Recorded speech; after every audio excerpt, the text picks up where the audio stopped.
जिस स्कूल में बच्चों को नैतिकता का पाठ पढ़ाया जाता था, उसी स्कूल का मैनेजमेंट प्रमुख महिला स्टाफ का यौन शोषण करता था। कोई महिला इसका विरोध भी नहीं कर पाती थी, क्योंकि आरोपी स्कूल मैनेजमेंट प्रमुख का सूबे के एक मंत्री से गहरा लिंक होने का दावा किया जा रहा। लेकिन जब उसी स्कूल में पढ़ाने वाली इंग्लिश टीचर ममिता महर को इस काली करतूत के बारे में पता लगा, जानकारी हुई, तब उसने विरोध करने का फैसला ले लिया। उस पर भी दूसरी महिला स्टाफ की तरह ही दबाव बनाया गया, उसको धमकी दी गई, लेकिन ममिता डरी नहीं। उन्होंने हार नहीं मानी और मैनेजमेंट हेड को बेनकाब करने का फैसला किया। यही बात आरोपी को नागवार गुजरी। आखिरकार उसने ममिता को मौत के घाट उतारने का मन बना लिया। नमस्कार, आदाब, सत श्री अकाल। मेरा नाम वरुण शर्मा है। आज मैं आपके सामने एक ऐसी अजीबोगरीब और एक भयानक कहानी लेकर आया हूँ, जो कि सुनने में आपको कुछ फिल्मी लगेगी, लेकिन ये एक सच्ची घटना है। ये कहानी उड़ीसा राज्य के बलांगीर शहर की है। वो उड़ीसा जो अपने आप में एक शांत राज्य माना जाता है हिंदुस्तान का, जहाँ अमूमन जनजीवन ठीक ठाक और शांति से चलता है। ये केस एक हाई प्रोफाइल केस बन गया था उड़ीसा का, जिसमें एक स्कूल, एक कॉलेज, जहाँ बच्चों को नैतिकता का पाठ पढ़ाया जाता है, वहाँ एक सेक्स रैकेट, महिलाओं का यौन शोषण जैसी अनैतिक और काले कारनामे को अंजाम दिया जा रहा था। आखिर क्या है पूरा मामला, जिससे उड़ीसा की तत्कालीन राजनीति में भी भूचाल आ गया? आइए जानते हैं। ये घटना उड़ीसा के बलांगीर जिले की है। ममिता बलांगीर जिले के तुरीकला इलाके में रहती थी और कालाहांडी जिले में महालिंग क्षेत्र के एक सनशाइन इंग्लिश स्कूल में टीचर थी। ममिता 8 अक्टूबर को अचानक लापता हो गई। उसकी तलाश शुरू हुई, लेकिन कोई सुराग नहीं मिला। ममिता के परिवार वालों ने बताया कि स्कूल के ही एक व्यक्ति से उन्हें ये जानकारी मिली थी कि स्कूल के मैनेजमेंट कमेटी का जो प्रेसिडेंट है, जिसका नाम गोविंद साहू है, महिलाओं को झांसे में लेकर उनका यौन शोषण करता है। दावा किया गया कि वह सेक्स रैकेट भी चलाता है। इस दावे की पुष्टि परिवार के लोगों ने एक ऑडियो के जरिए भी की। ऑडियो में स्कूल से जुड़े हुए एक व्यक्ति ने ममिता के लापता होने के बारे में भी बताया था। इस घटना में गोविंद साहू का ही हाथ है, ये भी उस ऑडियो क्लिप में बताया था उस व्यक्ति ने। ममिता उसके खिलाफ सवाल उठाती थी, उसको बोलती थी कि ये काले कारनामे बंद कर दे, इसीलिए वो ममिता को अपने साथ ले गया था। इस मामले के तूल पकड़ने पर उड़ीसा पुलिस ने 17 अक्टूबर की रात आरोपी गोविंद साहू को हिरासत में लेकर पूछताछ शुरू करी, लेकिन वो बाथरूम जाने के बहाने पुलिस को चकमा देकर फरार हो गया। इसके बाद स्थानीय लोगों ने विरोध शुरू किया, जिसके बाद 3 पुलिसकर्मियों को सस्पेंड करना पड़ा। आखिरकार ममिता का शव बरामद हुआ और घर वालों ने उस शव की पहचान करी। गोविंद साहू के राज्य में एक बड़े मंत्री, कैबिनेट मिनिस्टर, होम मिनिस्टर संभालते थे, जो उनका नाम दिव्य शंकर मिश्रा था। उसके साथ लिंक होने के दावे जो किए जा रहे थे, उसके कारण लड़कियां उसके खिलाफ आवाज नहीं उठाती थी, डरती थी। जब मामला तूल पकड़ने लगा तो पुलिस ने आरोपी की तलाश शुरू कर दी। आईजी रेंज दीपक कुमार ने स्थानीय मीडिया को बताया कि ममिता को पता चल गया था कि गोविंद साहू के 2 अलग-अलग अवैध संबंध, इलिसिट अफेयर चल रहे हैं, वहीं स्कूल में 2 महिलाओं के साथ, और वो लड़कियों का भी शोषण कर रहा है वहां पर स्कूल में।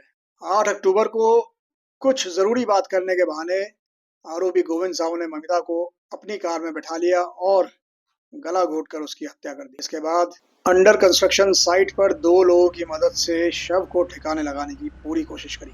24 साल की एक प्रतिभाशाली और खूबसूरत नौजवान महिला टीचर ममिता महर की मौत, अब इसका मामला तूल पकड़ चुका था। इसे लेकर ट्विटर पर भी जस्टिस फॉर ममिता ट्रेंड कर रहा था। पहले इस केस में आरोपी के तौर पर स्कूल के ही एक अधिकारी का नाम आया था, लेकिन अब उड़ीसा के एक मंत्री के कनेक्शन की बात भी सामने आ रही। मृतक टीचर के परिवार वाले उसे स्कूल पर गंभीर आरोप लगा रहे थे, जहां ममिता महर पढ़ाती थी। आखिर क्या है पूरा मामला और इससे उड़ीसा की राजनीति में क्यों भूचाल आ गया था, आइए जानते हैं। उड़ीसा का बलांगीर जिला, यहाँ के तुरीकला तहसील में रहती थी 24 साल की ममिता महर। वो कालाहांडी जिले के महालिंग इलाके में सनशाइन इंग्लिश मीडियम स्कूल में पढ़ाती थी। ममिता पर अंग्रेजी पढ़ाने की जिम्मेदारी तो थी ही, साथ ही उन्हें स्कूल के गर्ल्स हॉस्टल का वार्डन भी बनाया गया था। पढ़ाने से लेकर बाकी सब ठीक चल रहा था, लेकिन 8 अक्टूबर को अचानक ममिता महल लापता हो गई। घर वालों को जब इस बात की खबर लगी तो उन्होंने गोविंद साहू के ऊपर गंभीर आरोप लगाए। गोविंद साहू ममिता के स्कूल के मैनेजमेंट कमेटी का प्रेसिडेंट बताया जा रहा था। परिवार वालों का आरोप था कि ममिता को साहू ने ही काम के सिलसिले में स्कूल बुलाया था। उन्हें कहा गया कि वो चंदा तारा नाम की एक जगह पर पहुंच जाए। ममिता को बोला था उसने, गोविंद साहू ने। वहां ममिता को आरोपी गोविंद साहू ने अपनी कार में लिफ्ट दी। रिपोर्ट के मुताबिक, जो कि तमाम अखबारों में ये खबर छपी थी, रिपोर्ट जो मिली थी, ममिता बस में बैठकर चंदा तारा पहुंची, जो कि इसके घर से करीबन 95 किलोमीटर दूर था। मतलब आप समझ लीजिए कि ये सुबह 6-7 बजे अगर अपने घर से निकली होगी तो ये 11 बजे तक वहां चंदा तारा पहुंची। लेकिन उसके बाद वो लापता हो गई। ममिता का मोबाइल भी स्विच ऑफ हो गया। ममिता की मौत की खबर के बाद परिवार ने आरोप लगाया कि गोविंद साहू स्कूल की महिला कर्मचारियों का यौन शोषण करता था, उनसे शारीरिक संबंध बनाता था और उन्हें मजबूर करता था। दूसरों के साथ शारीरिक संबंध बनाने के लिए, सेक्स रैकेट में लिप्त करने के लिए उन्हें उन पर दबाव बनाता था। परिवार का दावा ये भी था, उन्हीं दिनों ममिता ने साहू को ये चेताया था कि वो अपनी हरकतों से बाज आ जाए, वरना वो पूरे मामले का भांडाफोड़ कर देगी और उसे समाज में नंगा कर देगी। क्योंकि महिला जो भी वहां पे उत्पीड़न का सामना कर रही थी गोविंद साहू का, उन्होंने ममिता मेहर से इसकी कंप्लेंट भी करी थी। इसलिए ममिता ने उसे चेतावनी दी थी। इन आरोपों के साथ ममिता के परिवार ने पुलिस में ये मामला दर्ज करवाया। पुलिस ने साहू को पूछताछ के लिए हिरासत में लिया और उसे तीतलगढ़ पुलिस बैरक में रखा गया। तब तक ममिता के बारे में कुछ साफ नहीं हो पा रहा था। पुलिस भी ये नहीं जान पा रही थी कि ममिता आखिरकार जिंदा है या नहीं। उसे पीड़िता का कोई सुराग नहीं मिल रहा था। इस दौरान गोविंद साहू ने पुलिस को चकमा दे दिया और 17 अक्टूबर की रात साहू कस्टडी से भाग गया। पुलिस कस्टडी से भाग गया, पुलिस स्टेशन से भाग गया। उसने बाथरूम जाने की बात करी, एक बहाना बनाया और उसे इजाजत दे दी गई। फिर उसने हाथ धोने की बात कही, वो भी करने दिया गया। बस वो ऐसा हाथ धोने गया कि वापस ही नहीं आया। गोविंद साहू रात के अंधेरे में रफू चक्कर हो गया। रात का अंधेरा इसलिए कह रहा हूँ दोस्तों, क्योंकि 17 तारीख की रात को अचानक जो है पूरे उड़ीसा में बत्ती गुल हो गई थी, लाइट चली गई। जी हाँ, इस घटना के बाद फिर बवाल शुरू हुआ। पुलिस की दो तरफा किरकिरी हो रही थी।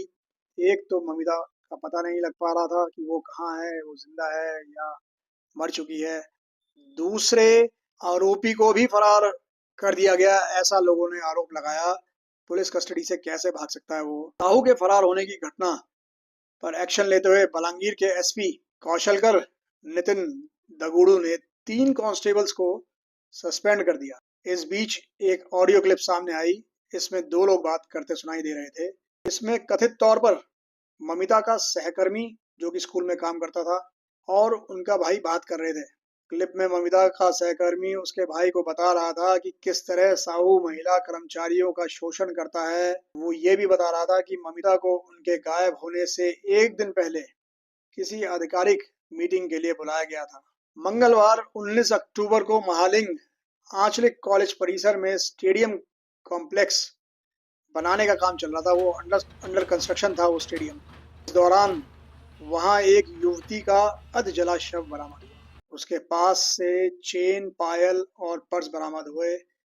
इनके आधार पर ममिता के परिवार वालों ने शव की पहचान की। इसके कुछ घंटों बाद पुलिस ने फरार आरोपी गोविंद साहू को बलांगीर जिले के बूढ़ीपदर गांव के एक गन्ने के खेत से गिरफ्तार कर लिया। मतलब आप एक सीक्वेंस ऑफ इवेंट्स जो हुए हैं ये उनको समझिए।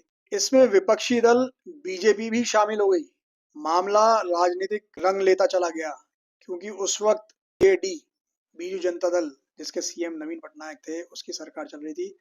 ममिता के भाई बंटी ने पुलिस पर आरोप ये लगाया था कि गोविंद साहू स्कूल में सेक्स रैकेट भी चला रहा था, जिसका ममिता विरोध कर रही थी और खुलासा करने जा रही थी। चेतावनी दी थी उसने गोविंद साहू को कि अपनी हरकतें बंद कर दे, काली करतूतें बंद कर दे। बंटी का कहना था पूरी संभावना है साहू ने ही उनकी बहन ममिता का अपहरण कर उन्हें मार दिया था। इस मामले पर अंग्रेजी अखबार द न्यू इंडियन एक्सप्रेस से बात करते हुए IG north range Deepak Kumar ने बताया, हमारे पास गोविंद साहू के खिलाफ पुख्ता सबूत है और उससे पूछताछ जारी है। इस पूछताछ में पूरी घटना की कड़ियां को जोड़ने को लेकर जानकारी जुटाई जाएगी। इस पूरे प्रकरण ने उड़ीसा की बीजेडी सरकार को असहज कर दिया, हिला दिया, क्योंकि उसके एक मंत्री का नाम आरोपी गोविंद साहू को संरक्षण देने के लिए सामने आ रहा था। इस मंत्री का नाम था दिव्य शंकर मिश्रा। उनकी गोविंद साहू के साथ कई तस्वीरें सामने आई। खबरों के मुताबिक जो अखबार में छपी थी, दिव्य शंकर मिश्रा ने उस स्कूल के कार्यक्रमों में हिस्सा लिया था, शामिल हुआ करते थे, जहां का ये पूरा वाकया है, जहां की ये पूरी घटना है। सिर्फ मिश्रा ही नहीं, राज्य सरकार के दूसरे मंत्री भी स्कूल के कार्यक्रमों में शामिल होते थे। इसमें कानून मंत्री प्रताप जेना, पर्यटन मंत्री ज्योति प्रकाश ग्रही और दूसरे नेता भी शामिल होते थे। विपक्षी पार्टियों ने इस मामले को लेकर सरकार पर बड़ा हमला बोल दिया। कांग्रेस के विधायक संतोष सिंह सलूजा ने मंत्री दिव्य शंकर मिश्रा के इस्तीफे की मांग कर डाली। वहीं बीजेपी के प्रदेश अध्यक्ष जयंत जय पांडा ने ट्वीट किया, पिछले 12 साल में उड़ीसा में महिलाओं के खिलाफ काफी अपराध बढ़ गए। फिर एक मंत्री का नाम उस मामले में आ रहा है जहां महिला स्कूल टीचर की हत्या हुई और बच्चियों का कथित तौर पर शोषण किया जा रहा था। क्या इसको नेशनल मीडिया कवर करेगी? साफ है, विपक्षी पार्टियों ने बीजू जनता दल की सरकार और सीएम नवीन पटनायक के खिलाफ मोर्चा खोल दिया था। भी हो रहे थे, सड़कों पे उतर आए थे लोग। हालांकि अभी सरकार की तरफ से दिव्य शंकर मिश्रा को, जो मंत्री थे कैबिनेट में, वहां पे जो होम मिनिस्टर थे उड़ीसा के, उनके खिलाफ कोई एक्शन नहीं लिया गया। बाद में ऐसा सुनने में आया था कि उन्हें उस पद से हटा दिया था, कैबिनेट से हटा दिया था। पुलिस ने मृतका की पहचान की पुष्टि के लिए डीएनए टेस्ट लिए, सैंपल लिए उनके माता पिता के, जाकर ये पुष्टि की गई कि ये लाश ममता महर की है। अब गोविंद साहू जो एक मामूली तो नहीं कह सकते, एक किसान था जिसके पास काफी जमीन थी, तो उस इलाके का, अपने इलाके का गोविंद साहू एक जाना माना नाम था, क्योंकि महालिंग कालाहांडी जिले का एक छोटा सा गांव जहां ये सिविल कॉन्ट्रैक्टर का काम करता था, या ठेकेदार कह लीजिए, जिसका नाम गोविंद साहू मैं आपको बता रहा हूँ। इसके पास बहुत सारी जमीन जायदाद थी, तो काफी समय से खाली पड़ी हुई थी। इसी इलाके के कुछ समझदार पढ़े लिखे लोगों ने गोविंद को एक सलाह दी कि यहाँ पर इस जमीन का इस्तेमाल कर और कुछ पैसा कमाओ, और यहाँ पर एक साइंस कॉलेज खोलने का सुझाव दिया, जिसकी बहुत जरूरत थी उस इलाके में। सुझाव गोविंद को पसंद आया और वो राजी हो गया, बशर्ते उसे मैनेजमेंट कमेटी का हेड बनाया जाए। अब ये नेक विचार वाले लोगों ने गोविंद की इस शर्त को मंजूर कर लिया और कॉलेज बनकर खड़ा हो गया।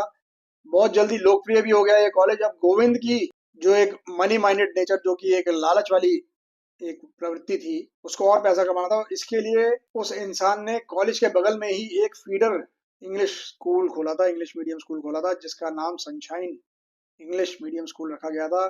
और ये 8वीं कक्षा तक इसने स्कूल खोला था। इसी स्कूल के साथ एक दो दीवार छोड़ के ये कॉलेज था, और कॉलेज के अंदर ये एक स्टेडियम बनवा रहा था, जहां पर ममिता की लाश को दफनाने की कोशिश करी गई थी।